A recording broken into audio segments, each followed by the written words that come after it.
J'ai décidé d'être complotiste parce que c'est bon pour la santé. C'est un clin d'œil à Voltaire. Vous verrez qu'à son époque a sonné la marche vers la destruction de la France. À l'heure où le complot n'est plus caché, de le voir permet de comprendre et ainsi arrêter de se torturer l'esprit. Voici pourquoi le complotisme est bon pour la santé. Quelle est l'origine de la théorie du complot ? Restez jusqu'à la fin pour savoir comment répondre à quelqu'un qui vous traite de complotiste.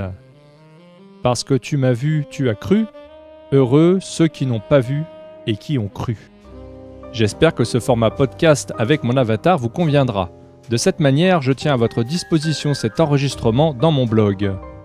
Avant, être complotiste, c'était « Le complotiste interprète des signes comme faisant partie d'une conspiration menée par des individus dangereux ». Il est temps maintenant de changer la définition du complotiste. Le complot est tellement en évidence qu'un complotiste devient quelqu'un ayant le courage de voir la vérité en face. Théorie du complot.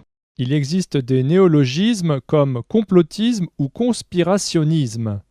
La théorie du complot est une expression d'origine anglaise définie pour la première fois en 1945 par Karl Popper. Ce terme dénonce comme abusive une théorie selon laquelle un événement politique ou sanitaire a causé par l'action concertée et secrète d'un groupe de personnes qui a tout intérêt à ce qu'il se produise. L'objectif étant de détenir ou de conserver une forme de pouvoir politique, économique et religieux. La démarche de la théorie vise à attribuer une cause unique à des faits avérés. Elle se différencie en cela de la démarche historique qui induit une multicausalité.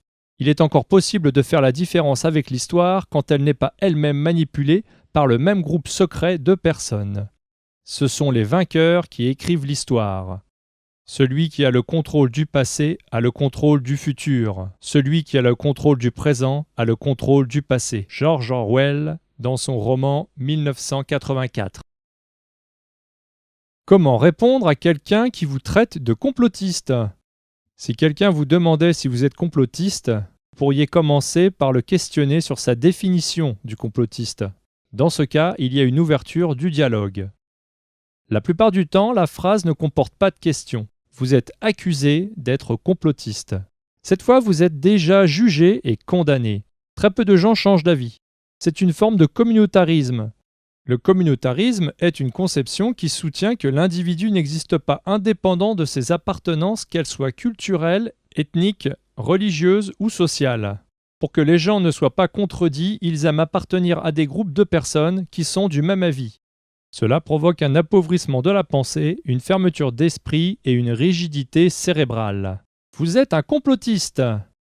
Une telle affirmation montre que le détracteur a perdu sa capacité de penser. L'étiquette de complotiste a toujours existé.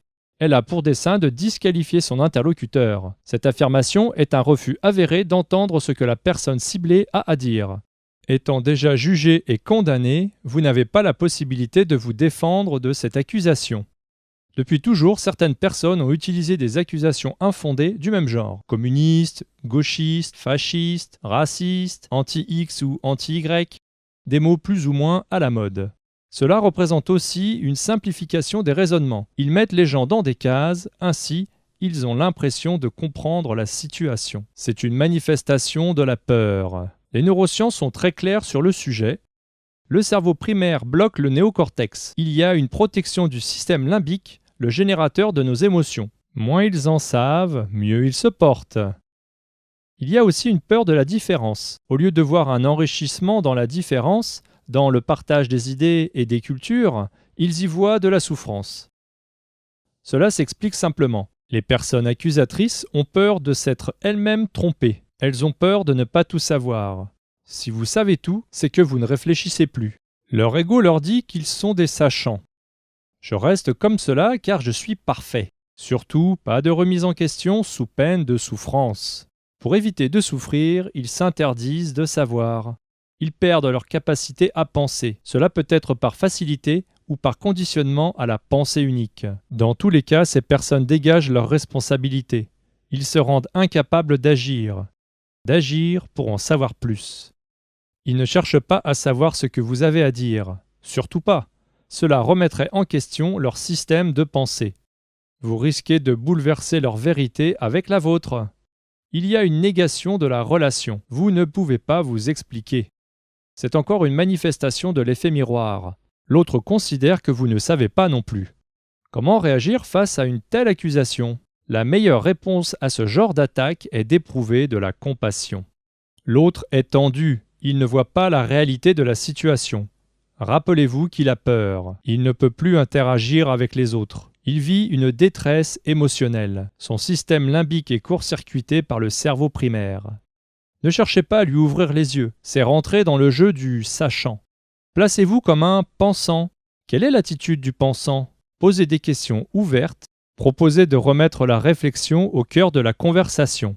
Personne n'a raison ou tort. Vous savez qu'il a arrêté de réfléchir. Remettez la machine du discernement en fonction. Restez ouvert et à l'écoute du langage corporel. N'entrez dans un dialogue seulement si la personne est réceptive. Insister revient à violer sa volonté d'ignorance. Les événements se chargeront de ses propres affirmations. Dans tous les cas, restez digne. Éloignez-vous de la dérive de l'injure et de la disqualification. Ne pas avoir le dernier mot est parfois salutaire. Soyez bon joueur, laissez la politesse à la partie adverse. Tentez de ramener les gens au plus proche d'un principe de réalité dans une atmosphère apaisée.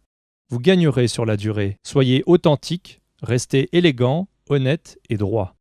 Restez confiant, la vérité est toujours dévoilée. Rappelez-vous la catastrophe nucléaire de Tchernobyl en 1986. Les gouvernements, médias et médecins étaient de concert. Le nuage radioactif s'arrête aux frontières françaises. Restez serein, courtois et pacifique. À qui avez-vous affaire ? Quelqu'un d'honnête et d'ouvert sera toujours preneur de nouvelles informations. C'est l'ouverture à des échanges valorisants, s'autoriser à construire une relation épanouissante. Vous vous donnez mutuellement de la matière à réflexion. C'est un plaisir de défendre des arguments, surtout s'ils sont différents. Vous vous autorisez tous à changer d'avis. Entrer dans une conversation bienveillante est la marque d'une liberté intérieure. Il y a là une forme de respect en considérant son ou ses interlocuteurs. Gardez votre énergie pour ceux qui veulent une relation enrichissante, pour ceux qui le veulent.